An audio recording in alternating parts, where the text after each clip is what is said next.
My name is Alexander Holt from the Scottish Government, and I've set up the CivTech Alliance, which is co-funded by the Digital Directorate and the Directorate for International Trade and Investment. So we set up the Global Scale-Up Programme because we recognise that within our network of governments and academic institutions around the world, that if we leveraged that expertise, know-how and network for the benefit of climate tech companies, then how could we actually make a tangible impact on governments, citizens and the planet? The problem that many small companies have, particularly when they're selling to the public sector, is they don't know who to go to.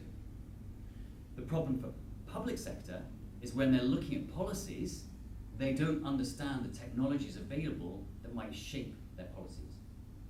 So how could you act as a bridge builder between innovative companies with transformative technologies on one hand, the policymakers on the other hand, who need to shape better policies and bring them together? And that's one of the core tenets of why we set up the Scale Up programme. Because it's not just what's happening in one country, say in Scotland, it's about how is Denmark tackling the issues of environmental resilience, decarbonisation and food waste? How is Brazil looking at it? How is the US looking at it? How is Lithuania, Estonia, Poland and Australia? So bringing all those policymakers together, in fact what happens is the company is the glue to drive that whole engagement at the policy level. The nature of this programme is absolutely groundbreaking, because what we did was we have taken 8 governments and 3 academic institutions across these 10 countries and put a programme together for these 18 climate tech companies to get in front of policymakers and procurers, innovators and investors from around the regional ecosystems. So what we've delivered is not an accelerator programme, but an access programme, thereby giving companies over 200 introductions through 69 engagement sessions over 7 weeks across 10 countries. As a business development person, that access is unprecedented and phenomenal. So they've got their work cut out, working through that list when they get back home. If you think about the value proposition from a global group of governments, should we say, so we're able to go to larger NGOs and say, here is a platform for innovation. Give us your challenges, and we will reach out into our global network to source those companies. But if you think about within our networks, we all have 100, 200, 300 companies. Now, from an investor point of view, you start curating that, and you've got a very interesting universe of scaling companies which are there ripe for investment. So, we are the curators between helping people with complex global challenges to solve them, but also provide this rich source of companies for investors. And in this climate, that's what people are looking for. I've been hugely fortunate over the past 8 weeks to get great insights into how other countries attract businesses, support them, scale them. And I was really heartened to see how Scotland compares in this environment. So for businesses looking to set up, Scotland is a great place to be in terms of the skills and talents, such as data scientists, but also the support and the cohesiveness of our innovation and economic support ecosystems that we can offer. So just send an email to civtechalliance@gov.scot, and we'll happily field those inquiries and see who within our network might be right for you. What is the Safari? The Safari was this unique part of the programme where we take the companies, so the 18 companies from 9 countries, and introduce them to policymakers and procurers, innovators and investors within the regional ecosystems. So the Safari was that we kicked off in Scotland and then went to Denmark, and then to Germany, and then to Spain, and then to the US, and then to Poland, and Lithuania, and then to Brazil, and then Australia, and these 10 countries coming together. So the safari bit was getting 2 to 3 days for the companies to be introduced to all these folks. And that's how we have effected 200 plus introductions in a space of 7 weeks. So if you're talking to other government leaders, what would you do? What would you say to them about your experience so far on the global scale program? So if you're another government and you're looking to understand how to improve your policy making, you want to engage with innovative businesses, but also contribute to the global response to the climate crisis, then you want to get involved in a program. Because how else are your policymakers going to get direct access to these really innovative companies? And how else are the companies which could help your policies, and of course the execution and delivery of them, how else would they get in front of the right people? And that's why you need a program like this, to bring all that together. So what has been your experience of the Global Scale Up program so far?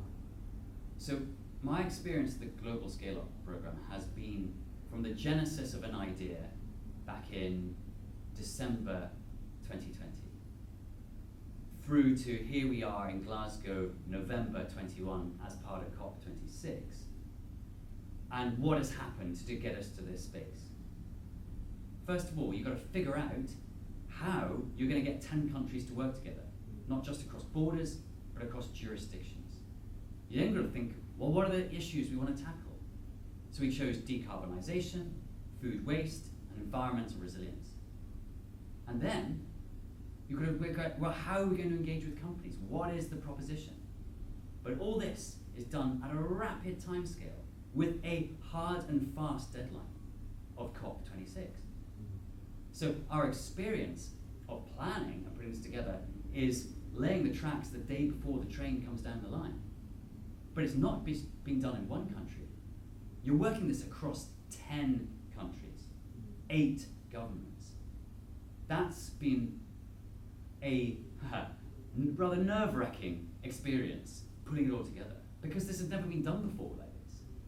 To then host a safari where you are taking the companies, and we only got the companies through in August, chose the companies mid-August, to then start a safari program of 8 weeks in early September, and give the companies this access to policymakers and procurers and innovators and investors across these 10 regions. And explaining to the companies, this is experimental. Some of this will work, some of this won't work, but that's okay. To then drive the train down to COP. So the 3 days in Glasgow, from 3rd to the 5th of November, has been extraordinary. Because we've had the companies here in person, where we've spent the last 2.5 months getting to know them virtually. But when you meet people in the flesh, understand the stories behind their entrepreneurial journey, and then you understand how one company, Too Good To Go, has saved 98.4 million meals from going to waste. Or how Blue Lobster is helping sustainable fishermen get paid 4 times more for their catch. Or how Lemobs in Brazil, with their school meals management system, serving 50 million meals, has saved 10 million meals from wastage. When those numbers start stacking up, you realize the power of this program. And that is the potential. And then to come to COP in our own country, in Glasgow, where it was brilliant to accompany Cabinet Secretary Kate Forbes in the Blue Zone, where we did a talk on the Scale Up program with Nima Tisdall from Blue Lobster and Jan Madsen from the Technical University of Denmark. And then have the own Scottish Government building as host to these highly innovative companies. It's been an amazing experience, but it's happening here. Every presentation that happens here is absolutely prescient and part of the solution to the wider discussions that the governments are having whilst in Glasgow. In 3 words, how would you describe the Global Scale Up program? So if I was to think 3 words that came to mind about the Scale Up program: opportunity, action, impact. What are you so excited about as the next step for the Global Scale Up program? So there are 2 things I'm really excited about for the next steps. One is that we still got this cohort. So the next 6 months is around field testing for the opportunity for the cohorts to make use of their 200 plus introductions and the 100 plus they've made in Glasgow to see how they can then start either adding value in terms of advice, consultancy, or indeed maybe even a contract. And that's what we're looking for. So that's for this cohort. But then what's next? We put this program together in rapid speed. And so this was an opportunity to test out a number of ideas. And one of the things that has emerged from this is that of innovation diplomacy. The ability to use innovation as a way of building intergovernmental relations. And what that does is then gives, say, smaller countries the opportunity to engage with larger countries and their governments and their innovation ecosystems at an operational level, not just at a policy level. We are onto something here. You know, if you look at in the backdrop of COP26, where all these talks are happening, what this offers is a platform for action. And in my time in 8 years in government, I've always been interested in it. How do you actually make something happen? And this takes CivTech Scotland as a program, but takes those values, processes, methodologies, and takes them globally. And that, for Scotland, in terms of leadership at a global level, puts us on the map. So there's a huge opportunity here. And being that as that catalyst and at the center of groups when you're engaging with the likes of US, Brazil, Australia, and all across Europe. So, and the next focus is what about the global south? How can we expand into Africa, parts of Asia, and help those companies get the global platform that they absolutely richly deserve? None of this is possible without a team. And I've had a brilliant team in the form of Catherine, Chloe, Alexander, Morna, Roger, and Rob. And they've really helped us navigate this thing. But it's wider than that. Because in fact, I now have friends, and we have friends as part of the country programs who put on these amazing sessions. Who wouldn't want to speak to NASA, the Federal Emergency Management Agency, US Census Bureau, or get in front of investors in German ecosystem that are sitting on 500 million euros family investment? These are the opportunities that we're creating.